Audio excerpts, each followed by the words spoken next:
Kagulat world, kahit natapos na ang Wimbledon run ni Alexandra Ayala, parang kabaliktaran ang nangyari sa kanyang pangalan. Hindi siya nawala sa usapan. Hindi humina ang ingay. Sa halip, mas lalo siyang sumikat, mas lalo siyang pinag-usapan, at mas lalo siyang kinilala ng tennis world. Sa center court, natalo si Alex kay Jasmine Paolini sa 4th round, 6-4, 4-6, 6-3. Pero hindi ordinary exit ang nangyari. Reuters mismo ang nagsabing si Alex ay naging darling of Wimbledon. The Guardian naman, tinawag siyang fan favorite at already a massive star, kahit hindi pa siya Grand Slam quarterfinalist. Ibig sabihin, kahit tapos ang laban, hindi tapos ang impact. At dito lalong tumindig balahibo ang London story. Dahil si Alex hindi lang naglaro sa Wimbledon, nag-iwan siya ng marka, nagdala siya ng bagong crowd, bagong energy at bagong kwento sa tennis. Sa bawat laban niya, may flags, may sigawan, may Filipino fans na nagpaparamdam na kahit nasa London ang court, may Pilipinas sa stands. Ayon pa sa LA Times, hindi lang ito nangyayari sa Manila. Mula Birmingham, Berlin, Melbourne, Toronto hanggang London, sumusunod ang Filipino diaspora kay Alex. May Tagalog chants, may flags, may home court feeling kahit nasa abroad.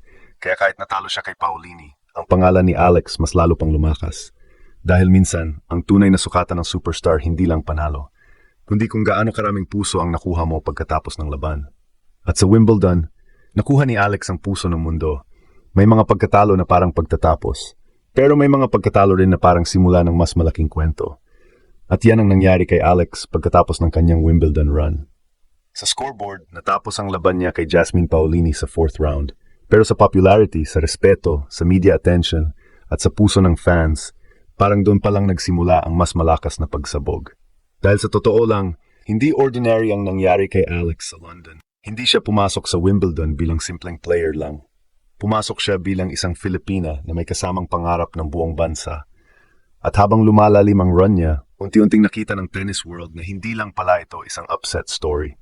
Hindi lang ito isang magandang headline. Hindi lang ito isang player na nanalo ng ilang matches. Ito ay isang bagong global sports moment.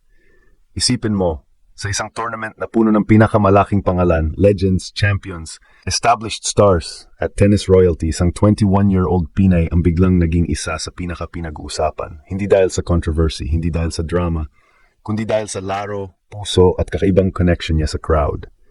Nang talunin niya si Iga Swiatek, sumabog ang pangalan niya. Pero pagkatapos niyang matalo kay Paolini, hindi nawala ang spotlight. Mas lalo pang lumalim ang usapan. Bakit? Dahil nakita ng mundo ng appeal ni Alex ay hindi nakasandal sa isang panalo lang. May mas malaki siyang dala. May identity, may personality, may fighting spirit. At higit sa lahat, may isang fanbase na sumusunod sa kanya kahit saan siya maglaro. The Guardian mismo ang nagsabi na si Alex ay hindi lang basta fan favorite. Already a massive star na raw siya kahit hindi pa umaabot sa Grand Slam quarterfinal. Napakalakas noon. Dahil sa tennis, hindi madaling tawaging massive star ang isang player. Kadalasan, kailangan mo munang magkampeon. Kailangan mo munang magtagal sa top rankings. Kailangan mo munang magkaroon ng maraming deep runs. Pero kay Alex, maaga pa lang, ramdam na ang hatak. At sa Reuters naman, tinawag siyang darling of Wimbledon. Yan ang klase ng description na hindi basta ibinibigay sa kahit sino. Darling of Wimbledon, ibig sabihin, minahal siya ng crowd, napansin siya ng media, at naging isa siya sa emotional stories ng tournament. Kahit si Paolini ang nanalo sa laban, si Alex pa rin ang isa sa pinakamalaking kwento pagkatapos ng match. Dito natin makikita kung bakit buong London tumindig balahibo ang tamang feeling ng title. Hindi ibig sabihin literal na lahat ng tao sa London ay nakatutok. Ang ibig sabihin sa mismong Wimbledon atmosphere, may kakaibang electricity tuwing si Alex ang nasa court.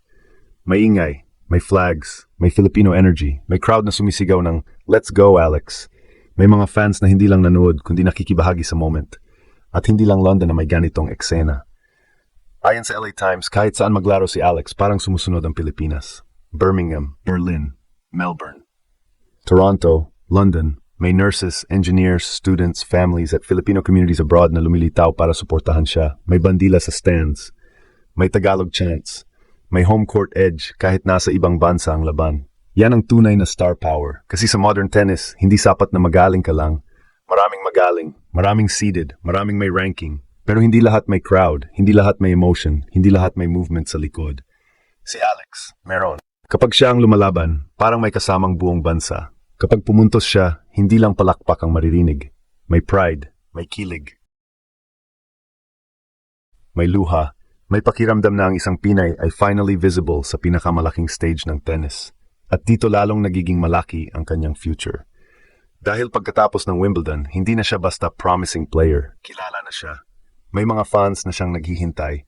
May media na siyang sumusubaybay. May tournament organizers na siguradong napansin ang crowd pool niya. May sponsors na makikita ang market power niya. At may mga kalaban na alam ng hindi ordinary ang atmosphere kapag si Alex ang nasa kabilang side ng net. Kahit natalo siya kay Paulini, lumaban siya. Kinuha niya ang second set. Pinakita niya na hindi siya basta matitinag sa center court pressure. At pagkatapos ng laban, ang mas mahalaga, hindi siya nagmukhang talunan. Nagmukha siyang player na may future.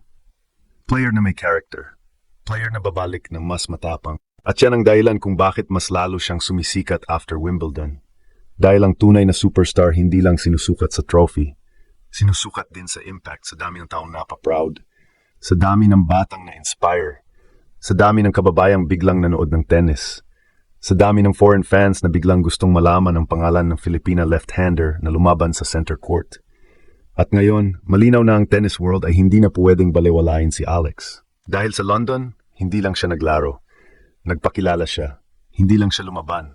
Nagiwan siya ng marka. Hindi lang siya natalo. Mas lalo siyang minahal. Kaya kung ito pa lang ang unang malaking Wimbledon impact niya, paano pa kaya sa susunod?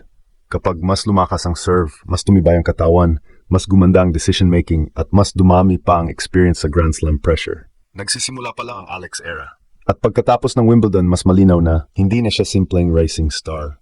Isa na siyang global attraction. Isang Pinay na kayang magpatayo ng balahibo, magpaingay ng crowd at magdala ng Pilipinas sa gitna ng tennis world. Kaya pagkatapos ng Wimbledon, isang bagay ang malinaw. Hindi bumaba ang pangalan ni Alex, mas lalo itong umangat. Natapos ang kanyang run kontra Jasmine Paolini, pero hindi natapos ang impact niya. Sa London, nakita ng mundo na may kakaibang hatak ang Pinay Phenom. May laro siya, may puso siya, may crowd siya, at may kwento siyang kayang kumapit sa fans kahit matapos ang laban. Hindi lahat ng player ay nagiging fan favorite ng ganito kabilis. Hindi lahat tinatawag na massive star kahit hindi pa Grand Slam quarterfinalist. At hindi lahat kayang magdala ng Filipino fans mula Manila hanggang London, mula online views hanggang totoong flags at chants sa stands. Kaya para kay Alex, ang Wimbledon 2026 ay hindi pagkatalo. Ito ay launching pad. Dito nakita ng tennis world na may bagong pangalan na dapat bantayan. Dito naramdaman ng Pilipinas na may bagong global sports icon na pwedeng ipagmalaki. At kung ganito nakalakas ang suporta ngayon, paano pa kaya sa susunod na Grand Slam? Si Alexa ay hindi lang sumali sa Wimbledon. Nag-iwan siya ng marka sa mundo.